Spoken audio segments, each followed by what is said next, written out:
January 3rd, 2026, 2 a.m. One of the most sophisticated military operations in modern history is about to unfold. A sitting head of state will be captured in his own home by elite American commandos in an operation so precise, so calculated, that it would later be described as watching a television show. Before we dive into the incredible details of this operation, make sure you hit that subscribe button because today we're breaking down exactly how Delta Force pulled off what many thought was impossible. Picture this scene: a darkened room in Florida, multiple screens glowing in the darkness. Sitting in front of those screens is U.S. President Donald Trump, watching a live military feed from thousands of miles away. He's not watching a movie.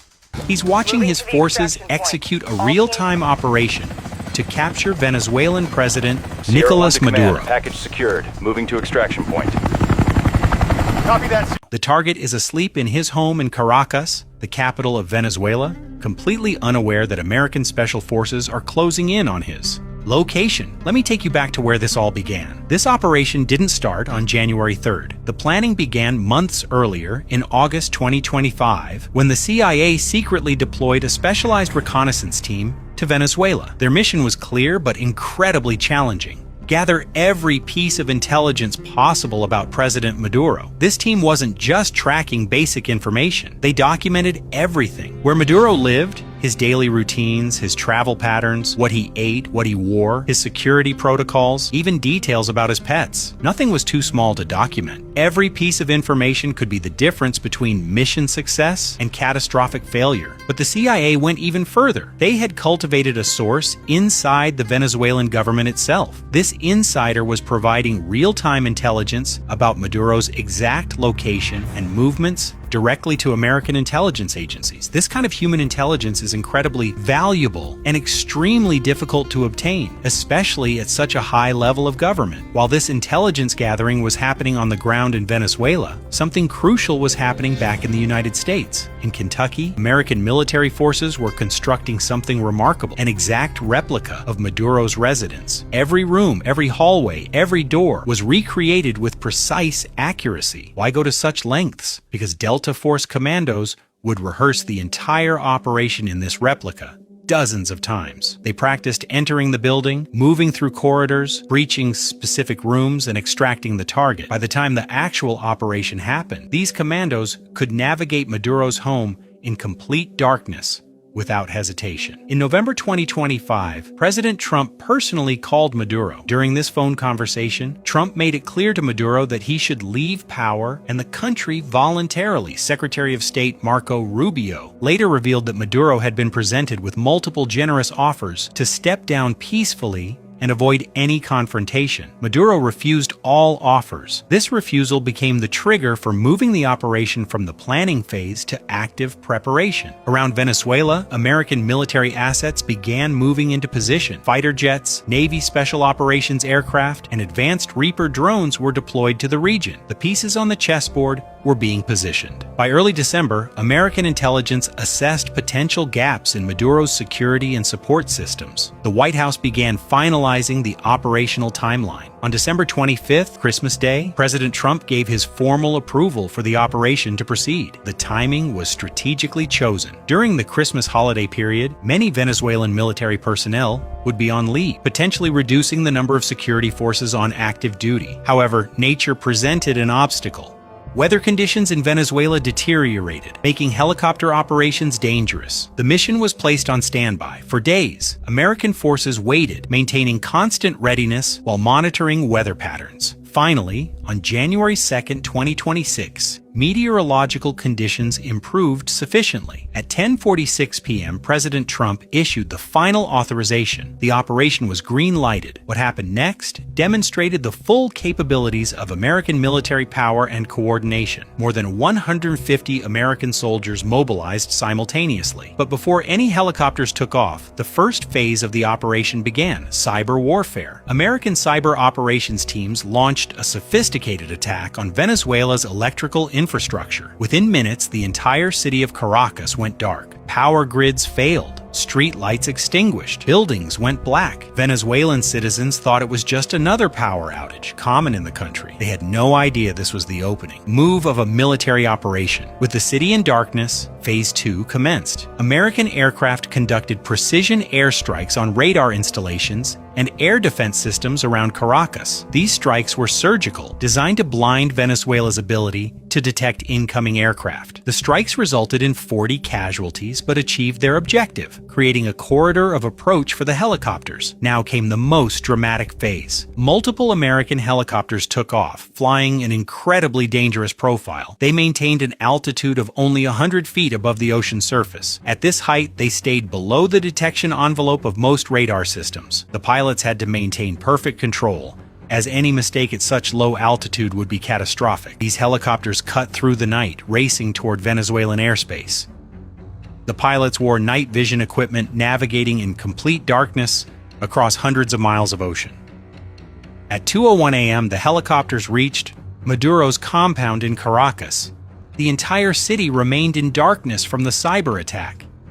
As the helicopters approached, they immediately took ground fire. Venezuelan security forces had detected the incoming aircraft. One helicopter was hit, but managed to maintain flight capability. The pilots didn't abort. They pressed forward to the target location. Delta Force commandos fast-roped from the helicopters onto the roof of Maduro's residence. These elite soldiers are among the most highly trained special operations forces in the world, experts in close quarters, combat, and hostage rescue operations. They moved with precision and speed. Using explosive breaching charges, the commandos entered the building. The element of surprise was crucial. Within seconds, they were inside, moving through corridors they had practiced navigating dozens of times in the Kentucky replica. The commandos used night vision equipment, giving them a massive advantage in the darkened building. They communicated through encrypted radio systems, coordinating their movements with military precision.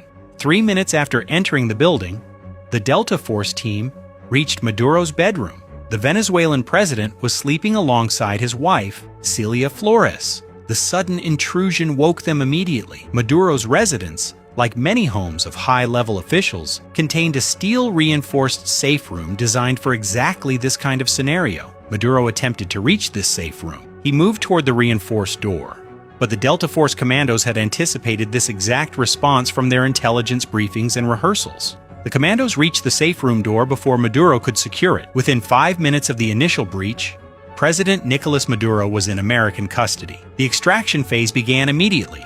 Maduro was secured and moved to the roof where the helicopters waited.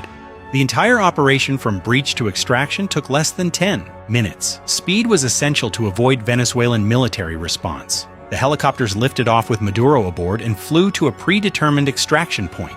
From there, Maduro was transferred to the USS Iwo Jima, an American amphibious assault ship positioned in international waters. From the USS Iwo Jima, Maduro was flown to the U.S. military base at Guantanamo Bay, Cuba.